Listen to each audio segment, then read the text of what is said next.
Yeah, man.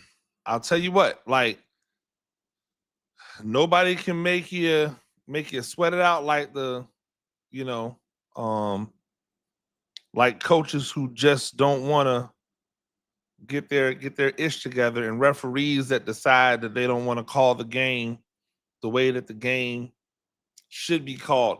Hey, welcome in Giants fans. I am Coach Gene Clemons, as always, joining you at halftime, or at least when I can. Joining you at halftime to discuss the halftime shenanigans that are um this game. One thing you have to be careful of, right? You have to be careful of optimism. And shout out, what's up, Kenneth Perkins? Appreciate you joining me. You got to be, you have to be like cautiously optimistic, right? Because this game is 13-13, but there were at least 5 legitimate drops from Green Bay. And you just can't rely on them to drop the ball for the rest of the game. Like at some point, they'll start catching those passes. And then what does it look like?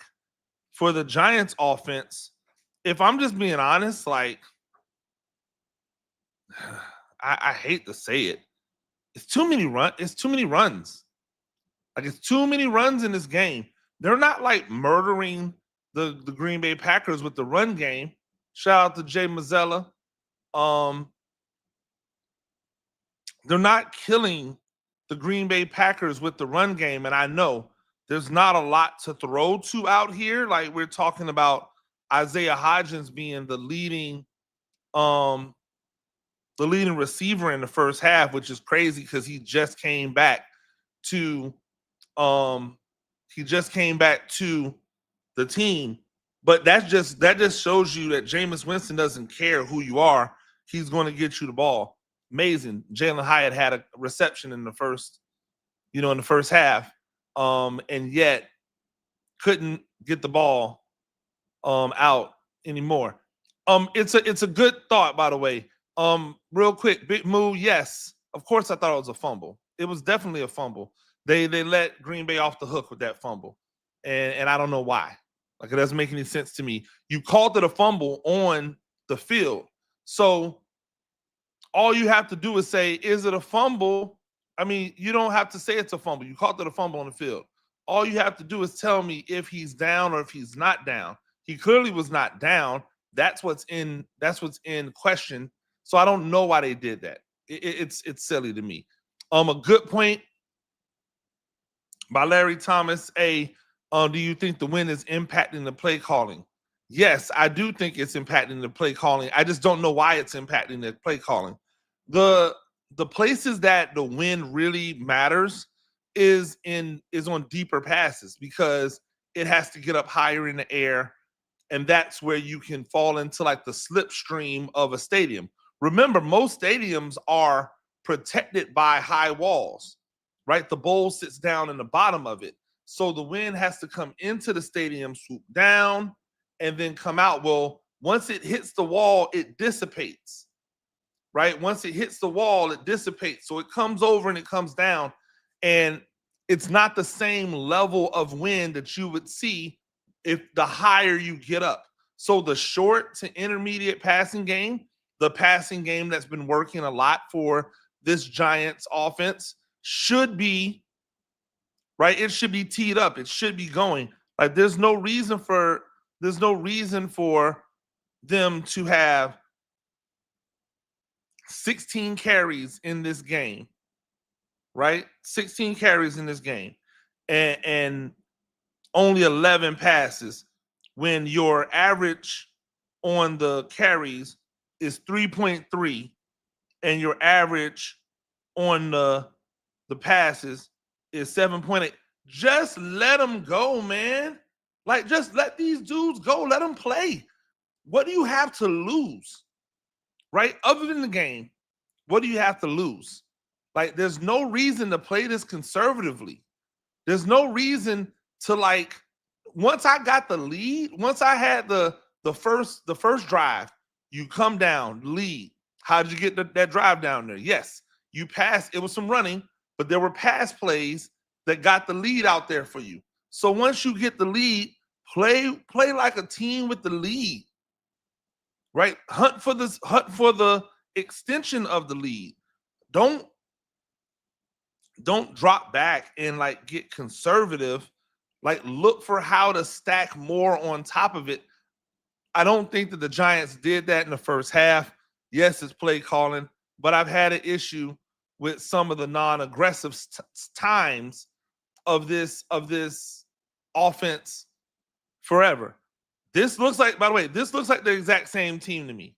This does not look like a team that went this isn't a situation where the head coach gets fired and then you see renewed vigor from the players. That's what I was looking for in the first half. I don't see any renewed vigor. I don't see people playing harder. I don't see people making plays they wouldn't normally make. This is the same Giants offense. This is the same Giants defense. It's the same Giants offense. It's the same Giants defense. The defense is being let off the hook by drops.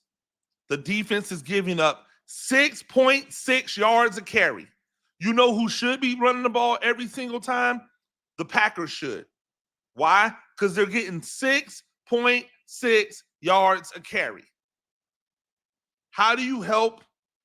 How do you help the offense? How do you help the defense? You stay aggressive with your offense so that the defense doesn't have to come on the field as much. Just in case you didn't hear me, 6.6 yards a carry. Emmanuel Wilson came in and looked like Josh Jacobs. Bo Melton came in and looked like Josh Jacobs. Hell, Chris Brooks came in, looked like Josh Jacobs. Jordan Love's got 7 yards rushing. Don't get me started on Malik Willis coming in, and then that ball that he threw. Oh my gosh, that was a great ball, like for the touchdown. Anyway, like to me, this defense not looking any different. Got to get rid of everybody. Remember, I'm holding everyone accountable. Like y'all wanted to be negative.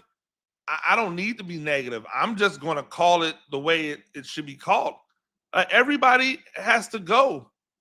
Like if I'm the head coach, if I am made the head coach, and I say, hey, I talked to the defensive coordinator, and we're going to make some tweaks. We're going to do some things differently, and then I come out, and the offense is averaging 6.6 yards a carry. They have 106 yards rushing.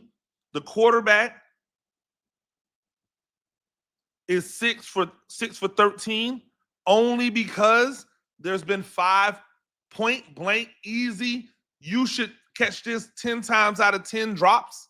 Like, yeah, no, it's not getting done on the defensive side.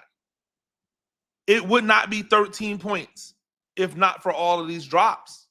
I'm convinced of it. So this team doesn't look any different than the team that lined up and played last week. Right? Doesn't look any different. Now, with that being said, I told you before, I don't think that team is that bad. Like, I don't think that the team that lined up last week and lost and this team this week is that bad, except defensively, whatever they're doing just does not work. Whatever they're doing just does not work. Outside of getting pressure on the quarterback, not sacks, right? Hey, shout out to Brian Burns. He got a sack because the quarterback fell down and he was able to touch him. But that was really a pressure, right? Because if he had just stepped up and thrown the ball away, that's not a sack. But he stepped up. He lost his feet. I don't think anyone touched him. Burns came over and touched him, got the sack. Cool. Congratulations to Burns. He is tied with Myles Garrett. And by the way, his sacks, more impressive than Myles Garrett's sacks. Why? Because his sacks didn't come 5 in one game. He didn't get 5 of them in a game. So I'll take Brian Burns' consistency over Myles Garrett having the one giant game. By the way, a giant game that they lost. When you want to talk about, like, should you pay edge rushers when you don't have a full team ready to win a championship, right? Like, that should solve the problem. You shouldn't do that. And so, like, yeah. But Kayvon Thibodeau is out. And Kayvon Thibodeau is out. And in the first half, have you seen Abdul Carter? Right? And again, this isn't me necessarily criticizing Abdul Carter. This is me holding Abdul Carter to the standard that you guys held Kayvon Thibodeau to when he was a rookie. I remember I was here. I seen the comments. I saw what was going on the, man, Kayvon Thibodeau just doesn't seem to, right? Like, and everyone said that Carter was better than Kayvon Thibodeau right now. They said that Carter was better than Thibodeau right now. And this year has not shown that. Anybody wonder why we see a guy like Elijah Garcia being used as an extra tight end on the offensive side of the ball, right? Or as an H-back on the offensive side of the ball, but they couldn't find any way to use Evan Neal, and essentially just ended his entire career as a Giant and his season with him being put on the IR with him out not actually being hurt. The IR, by the way, is the biggest sham in the world. Like, the IR is really the way that they get off their BS on these teams in the NFL. I talk about it all the time. Like, they put perfectly healthy people on the IR. And those perfectly healthy people in an honest moment would probably rather just be cut. But because you don't want to take the hit that comes with cutting the player and allowing them to just go on and have their career, you want to make it seem as if they can't play, make it seem as if they're not good by doing this to them. I think it's corny. A couple things before the second half starts. One, I think the Giants need to be more aggressive. Two, I think that this Giants defense needs to just go, you know what? Forget it. And just throw the house at them. Throw the house at them. Make these cornerbacks cover. Make these safeties cover. But pressure. Why not? Because you're just going to get bled out if you do it this way. So enjoy the second half. Jameis Winston, I love you, man. He's out here doing his thing, throwing to God knows who. I hope you guys enjoy the second half. I hope that it's a victory for the Giants. It's possible, but they're going to need to play better in the second half. Until next time, I'm Coach Gene Clemons, and I have a Giant issue.